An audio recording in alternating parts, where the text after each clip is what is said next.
নমস্কাৰ সাংবাদিক বন্ধুসকল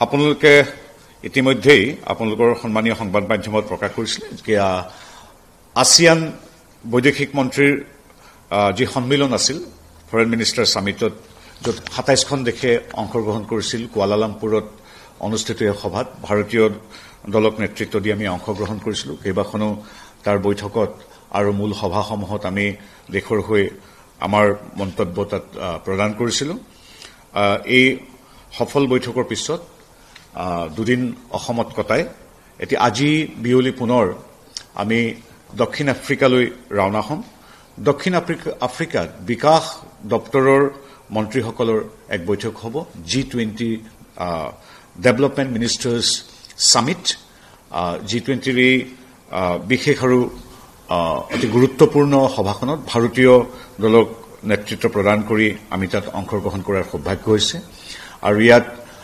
G20 তথা আমন্ত্ৰিত অন্যান্য ৰাষ্ট্ৰৰ মাজত বিকাশৰ বাবে যিবিলাক আমি কাৰ্যক্ৰম হাতত লৈছো সিবিলাকৰ লগতে আহিবলগীয়া দিনবোৰত কেনেকৈ G20 তথা আমাৰ সৈতে সংযুক্ত ৰাষ্ট্ৰসমূহে একেধৰণে বিকাশৰ বাবে মানৱ জাতিৰ উন্নয়নৰ বাবে কিদৰে হাতে হাত ধৰি আগুৱাই যাম তাৰ বিষয়ে বিশদ আলোচনা হ'ব দক্ষিণ আফ্ৰিকাৰ এই G20 ডেভেলপমেণ্ট মিনিষ্টাৰ্ছ সামিটত তাৰ লগতে আমি আৰু দুখন চুবুৰীয়া ৰাষ্ট্ৰ দক্ষিণ আফ্ৰিকাৰ চুবুৰীয়া ৰাষ্ট্ৰত আমি আমাৰ দেশৰ হৈ এক তালৈ ভ্ৰমণ কৰিম এই দুখন ৰাষ্ট্ৰ হ'ল কিংডম অফ ইছৱাটিনি আৰু কিংডম অফ লেছথো দক্ষিণ আফ্ৰিকাৰ লগতে এই বৈঠকত অংশগ্ৰহণ কৰাৰ আগে আমি কিংডম অফ লেছথো আৰু কিংডম অফ ইছৱাটিনিত ভ্ৰমণ কৰিম আৰু তাৰ মহামান্য দুইগৰাকী নৃপতি অৰ্থাৎ ৰজাৰ লগতে তেওঁলোকৰ প্ৰধানমন্ত্ৰী বিদেশ মন্ত্ৰী আৰু অন্যান্য দপ্তৰ মন্ত্ৰীসকলৰ উপৰিও তাৰ স্থানীয় আৰু প্ৰবাসী ভাৰতীয় আমাৰ যিসকল লোকে তাত বসবাস কৰি আছে তেখেতসকলৰ সৈতেও আমি বিভিন্ন বৈঠকত অংশগ্ৰহণ কৰিম কূটনৈতিক দৃষ্টিকোণৰ পৰা দক্ষিণ আফ্ৰিকাৰ G20 ডেভেলপমেণ্ট মিনিষ্টাৰ্ছ সামিটৰ লগতে ইছৱাটিনি আৰু লেছথো আমাৰ বহু দশকৰ সম্পৰ্ক থকা আমাৰ নিকট মিত্ৰ ৰাষ্ট্ৰ এই দুইখন মিত্ৰ ৰাষ্ট্ৰত আমি ভ্ৰমণ কৰিম এইখিনি কথা ক'বৰ বাবে আমি সংবাদ মাধ্যমৰ সৈতে আজি মুখামুখি হৈছো গতিকে G20 অতি গুৰুত্বপূৰ্ণ আপোনালোকে জানে it's a very important multinational forum G20ৰ এই সভা আৰু ইছৱাটিনি লেছথোৰ আমাৰ যি যাত্ৰা এই যাত্ৰাই নিশ্চিতভাৱে ভাৰতৰ সৈতে এই কেইখন ৰাষ্ট্ৰৰ মাজত যি মিত্ৰতা যি সম্বন্ধ তাক অধিক সুদৃঢ় কৰিব আমি এই ভ্ৰমণ সামৰি আমি 28 তাৰিখে পুনৰ দেশত উপস্থিত হ'ম First of all, we have already in constant touch with almost all the nations in the world. We deal with 192 countries. So each and every country has shown their solidarity in our fight against terrorism.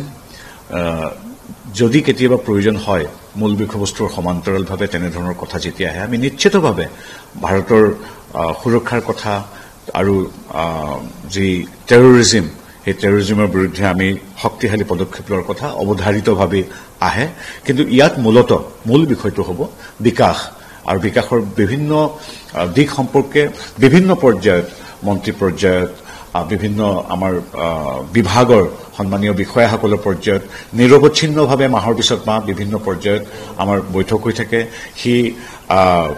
Women lead এম্পাৱাৰমেণ্টে হওক by association and collaboration in the field of agriculture, art, culture, education, industry, MSME, cutting-edge technology, modern cutting-edge technology, emerging technology, textiles, এই সকলোবিলাক বিষয় trade and commerce ইত্যাদি বিষয় আমাৰ প্ৰতিটো পৰ্যায়ত সভা হয় গতিকে after a series of meetings at different levels এইখন হ'ল তাৰ অন্যতম শীৰ্ষ এখন সভা যিখন সভাত মূলতঃ বিকাশ সম্পৰ্কে আলোচনা হ'ব আৰু তাত আমি দেশৰ হৈ আমাৰ কথাখিনি তাত কম আৰু আপুনি কোৱাৰ দৰে যদি কোনোবাই যদি সন্ত্ৰাসবাদ বা এনেধৰণৰ কথাৰ বিপৰীতে আমি কিদৰে সুদৃঢ় স্থিতি লৈছো এইবিলাকৰ কথা যদি আহে অৱধাৰিতভাৱে ভাৰতৰ স্থিতি আমি সকলো সময়তে জনাওঁ সিদিনাখন আসিয়ানতো আমি অন্যান্য বিষয়ৰ লগতে এই বিষয়টো উত্থাপন কৰিছিলোঁ কিদৰে সন্ত্ৰাসবাদৰ বিৰুদ্ধে সমগ্ৰ মানৱ জাতি একত্ৰিত হৈ প্ৰতিখন ৰাষ্ট্ৰ একত্ৰিত হৈ সন্ত্ৰাসবাদৰ বিৰুদ্ধে সন্মিলিতভাৱে যুঁজিব লাগে সেই কথাবিলাক আমি অৱধাৰিত সমান্তৰালভাৱে আৰু বিকাশ হবলৈ হলে সন্ত্ৰাসবাদ মুক্ত এখন সুন্দৰ সমাজ লাগে গতিকে ই অৱধাৰিতভাৱে এটা প্ৰয়োজনীয় দিশ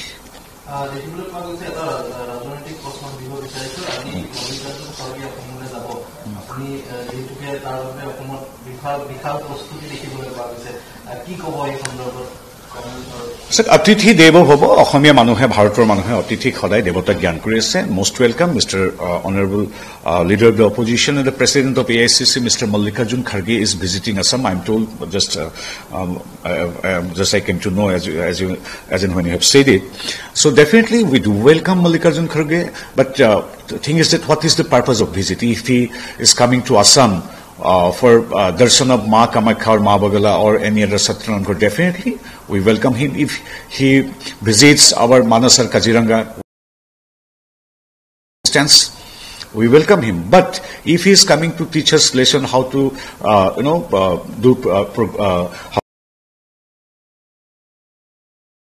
in harmony in Assam, so we won't listen to him because he's a person. When he was asked during their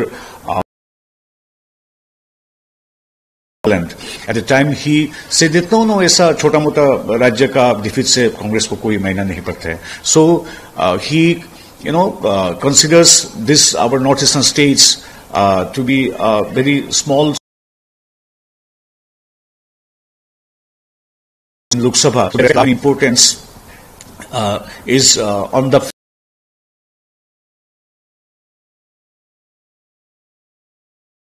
from that person, we don't need any advice or anything like that. Moreover, this very person, Mr. Mallikarjun Kharge, when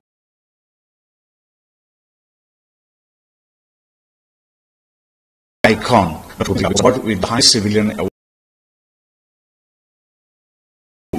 celebrating, instead of celebrating the honor upon our Bhupenda, he insulted, saying that no, ek singer ko mil gaya, kaisa hua. So from that person, what we should expect? He didn't hesitate to insult the people of Northeast. He didn't hesitate to insult our socio-cultural icon, the musical bird, Dr. Bhupen Hazarika. So we don't expect anything good from them. But agar wo log aaye hain tourist ban ke, to well and good, we will definitely provide all the assistance. And if he comes to see how Assam is developed now under the leadership of Narendra Modi ji, under the constant hand-holding of Modi ji, under the leadership of Assam Chief Minister Mr. Himanta Biswa Sarma, then well and good, he can see see how Assam secured 5 lakh crore rupees of investment in Assam during their tenure. Assam was lagging behind in all the development aspects. But now, near Nelly, where during their tenure in Nelly, Assam witnessed a massacre. Just near Nelly now, there is a project of semiconductor where 27,000 crore has been invested. If he wants to come and see how Assam is progressing, definitely well and good. If he comes to seek apology for the brutal killing of 850 people during Assam agitation from 1979 to 85, well and good. He come and seek apology. We welcome him. But jijon manuhe Assam তথা উত্তৰ পূৰ্বাঞ্চলক সদায় হেয় জ্ঞান কৰে, ভূপেন হাজৰিকাদেৱে যেতিয়া ভাৰতৰত্ন পাইছিল তেতিয়া এজন কোনোবা ছিংগাৰক দি দিলে, কোনোবা ছিংগাৰক দিলে বুলি অপমান কৰিছিল. ছেমিকণ্ডাক্টৰ কিয় হ'ব লাগে অসমত বুলি মল্লিকাৰ্জুন খাৰ্গেৰ পুতেকে বিৰোধিতা কৰিছিল. 855 জন লোকক যিটো দলে গুলিয়াই হত্যা কৰিছিল, যিটো দলৰ সময়ত মানুহেই কাজিৰঙাৰ গড় কেইটাও সুৰক্ষিত নাছিল, তেনেদলে আহি এতিয়া অসমক আৰু অসম প্ৰেম, দেশ প্ৰেম, উন্নয়ন, শান্তি ইত্যাদিৰ কথা ক'লে নোখোৱাই. গতিকে যদি তেওঁ পৰ্যটক হিচাপে আহিছে, সন্মান সহকাৰে আমি তেখেতক আদৰণি জনাইছো. মা কামাখ্যা মন্দিৰেই হওক বা সত্ৰ নামঘৰেই হওক বা বগলা মন্দিৰেই হওক যদি ক'বলৈ আহিছে আমি ভাল পাইছো. তেওঁ যদি চাবলৈ আহিছে কিদৰে ৰেল কানেক্টিভিটি দুগুণ হৈ গ'ল, ৰাস্তাপথ দুগুণ হৈ গ'ল, ব্ৰহ্মপুত্ৰৰ ওপৰত এতিয়া দলং 3 গুণ হৈ গ'ল, কিদৰে প্ৰত্যেক জিলাত আজিৰ তাৰিখত চিকিৎসা মহাবিদ্যালয় স্থাপন হৈছে, কিদৰে 1.5 লাখ চাকৰি হৈছে, কিদৰে আজি অৰুণোদয় আঁচনিৰ জৰিয়তে বা অন্যান্য আঁচনিৰ জৰিয়তে অসমৰ উইমেন লেড ডেভেলপমেণ্টৰ বিকাশৰ যাত্ৰা আৰম্ভ হৈছে, কিদৰে আজিৰ তাৰিখত কাজিৰঙা গড়কেইটা সুৰক্ষিত, কিদৰে যোৱা বিগত এটা বছৰে এজনো লোকৰ উগ্ৰপন্থীৰ গুলীত মৃত্যু হোৱা নাই। এইবিলাক যদি চাবলৈ আহিছে আমি আন্তৰিকতাৰে তেখেতক স্বাগতম জনাইছোঁ। কিন্তু যিটো দলে সাম্প্ৰদায়িক সংঘৰ্ষ লগাই ভাই ভাই সংঘৰ্ষ লগাই বেলেগ নালাগে আমাৰ BTD অঞ্চলতে যিটো তেজৰ নৈ বোৱাইছিল, যিটো দলে 855 জন লোকক গুলিয়াই গুলিয়াই হত্যা কৰিছিল, যিটো দলৰ শাসনকালত প্ৰতি সপ্তাহত এটাকৈ গড়ৰ মৃত্যু হৈছিল, সেইটো দলৰ পৰা আমি বিশেষ একো নিবিচাৰোঁ আৰু তেওঁৰ পৰা আমি একো আশা নকৰোঁ। তেওঁ যদি এতিয়া কিবা আমাৰ মাজত ভাগ ভাগ কৰিবলৈ চক্ৰান্ত লৈ আহিছে, তেওঁলোকৰ কংগ্ৰেছৰ মাজত সীমাবদ্ধ হৈ থাকক। বাকী আমাৰ বিশেষ ক'বলগীয়া নাই। আমি তেওঁলোকৰ আগমনৰ সলনি আমি আচলতে বিকাশৰ কথা পাতিম, সংস্কৃতিৰ কথা পাতিম।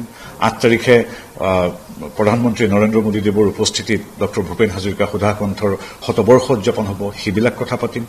আমি পাতিম কিদৰে এতিয়া চাহ বাগিচাত বিভিন্ন উন্নয়নমূলক কাম হৈছে, প্ৰতিটো জাতি জনগোষ্ঠীৰ উন্নয়নমূলক কাম হৈছে, কিদৰে কালি বড়োলেণ্ডত ক্ৰীড়াৰ ক্ষেত্ৰত এক নতুন সংযোজন হৈছে, ইতিবাচক কথাবিলাক পাতিম। এতিয়া আৰু মল্লিকাৰ্জুন খৰ্গে বা ৰাহুল গান্ধীয়ে কিদৰে অসমখনক মানে তাচ্ছিল্য তুচ্ছ কৰে আৰু নিৰ্বাচনৰ সময়ত বিং এ পলিটিকেল টুৰিষ্ট তেওঁলোকে কিদৰে এপিজমেণ্টৰ পলিটিক্স লৈ আহে, সেইবিলাকলৈ ব্যস্ত হৈ থকাতকৈ আমি মোদী ডাঙৰীয়াৰ অনুপ্ৰেৰণাৰে হিমন্ত বিশ্ব শৰ্মাৰ নেতৃত্বত চলা ইতিবাচক কথা পাতিম।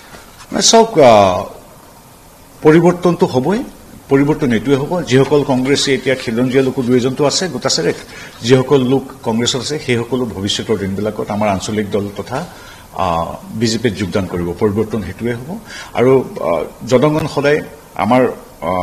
সদায় আমাক আশীৰ্বাদ দি আহিছে, প্ৰতিটো নিৰ্বাচনত আশীৰ্বাদ দি আহিছে। আমি নিশ্চিত যে আগত যিটো নিৰ্বাচন, বিধানসভা নিৰ্বাচন, সেইটোতো আমাকে নিৰ্বাচিত কৰিব বুলি আমি গভীৰ প্ৰত্যয়ৰ বিশ্বাস কৰোঁ। সেই আস্থাৰে আমি আগুৱাই গৈছোঁ।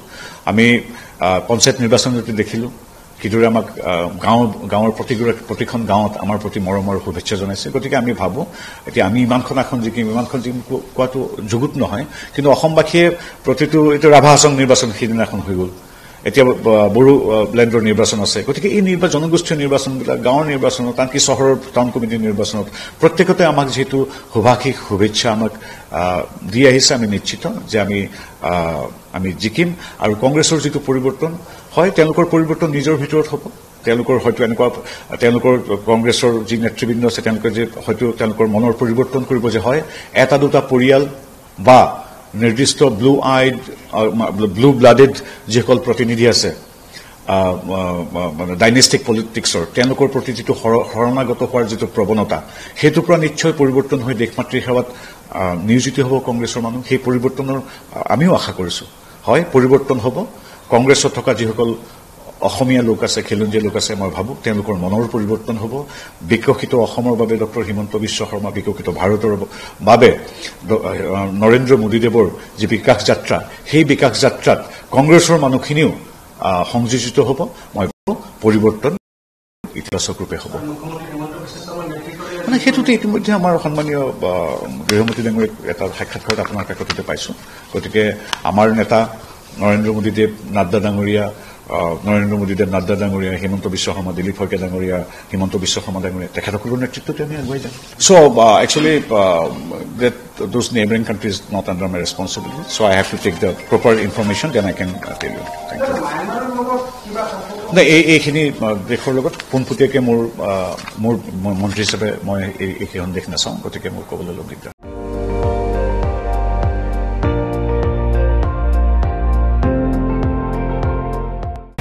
আপুনি চাই আছে ND24, সৰ্বশ্ৰেষ্ঠ নহয় সৰ্বোত্তমৰ দৌৰ।